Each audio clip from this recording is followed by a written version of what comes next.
Mga kapalit, ito na naman ang pinadala ni Boss Ronald Nanoy. Dito daw unang titira ang pula. 4 moves limit, talunin ang itim. Alam naman natin na talo na talaga dito ang itim, pero 4 moves ang binibigay ni Boss Ronald Nanoy. Paano at bakit? Ganito lang ang solusyon ni kapalit. Tira tayo dito, 1 moves. Pagkain dyan, eto, 2 moves. Pagkain dyan, 3 moves. Pagkain ng yun, 4 moves. Ayan boss, 4 moves, talo ang itim. Hindi na makagalaw yung dama dahil naipit ng kapwa niya yun.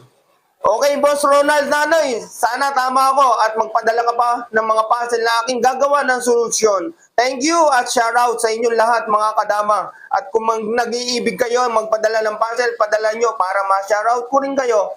At salamat talaga mga kadama. Thank you. God bless sa inyo lahat mga kadama.